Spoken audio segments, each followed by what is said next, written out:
ఒక ముఖ్యమైన విషయం చెప్పదలుచుకున్నానండి. ఎలక్షన్ కమిషన్ అంటూ ఉంటే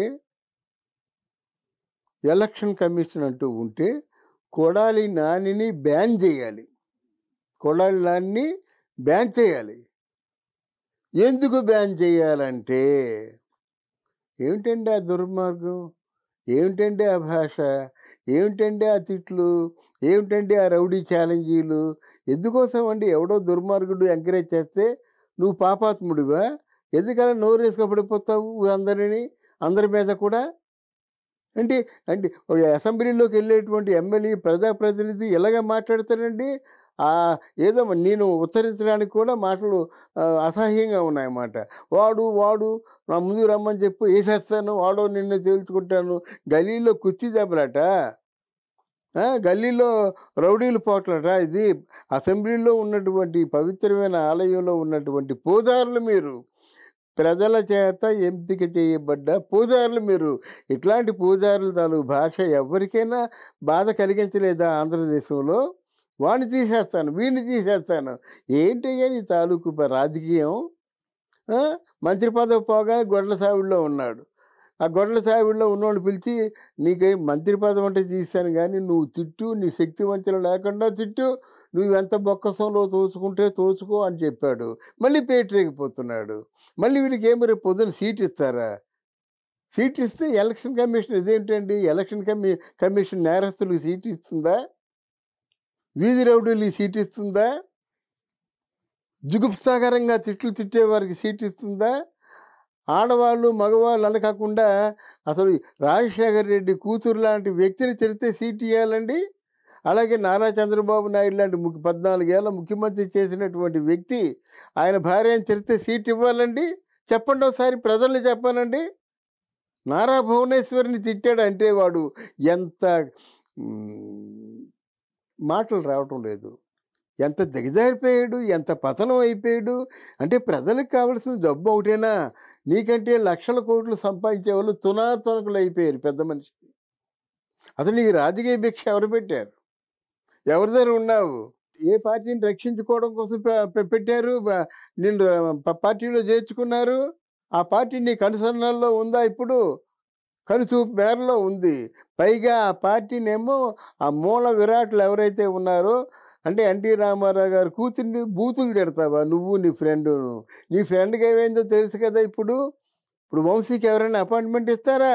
వంశీ నువ్వు వెళ్ళి తెలుగుదేశంలో జాయిన్ అవుతావంటే మళ్ళీ నిన్ను జాయిన్ చేసుకుంటారా?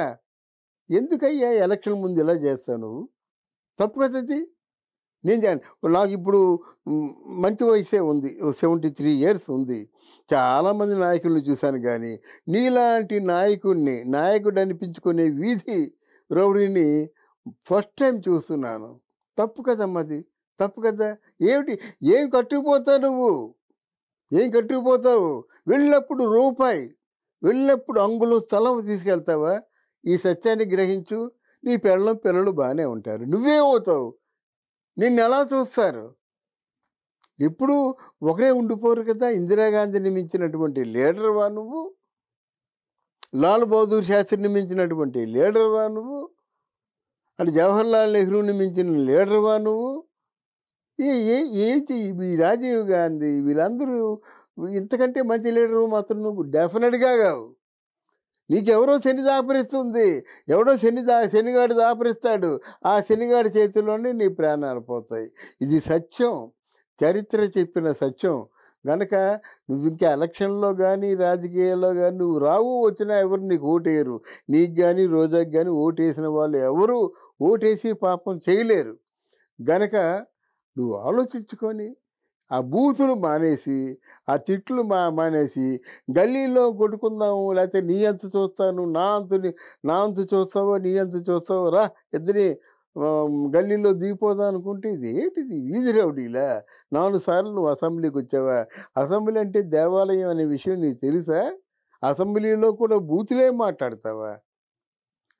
రంకు పురాణాలు ఇప్పుతావా? నీ తెలుసా?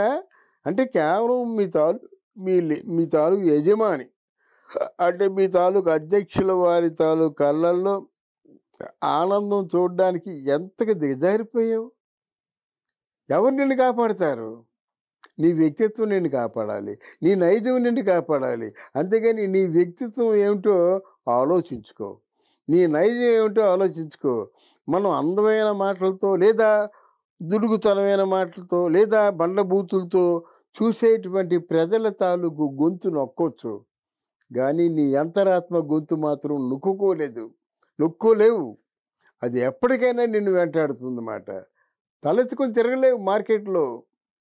తర్వాత నీలాంటి వాడికి మాత్రం హ్మ్, చాలా అది ఇక మనం మాట్లాడుకోవడం కరెక్ట్ కాదు కానీ, మనిషి మారి మంచివాడిగా పేరు తెచ్చుకో, మంచివాడిగా ఉండు. నువ్వు కావలసినంత సంపాదించుకున్నావు కదా! ఇంకేం సంపాదిస్తావు? ఇంకెవరికి ఇస్తావు? ఎవరికిస్తే మాత్రం అంగుళం జాగా తీసుకెళ్తారా? రూ. 10 తీసుకెళ్తారా? ఈ జాగ్రత్తగా ఆలోచించుకొని కొంత కనువిప్పు కలిగి ప్రవర్తిస్తే బావుంటుందని ఒక సూచన, మనవి, ఓ రిక్వెస్ట్. Thank you.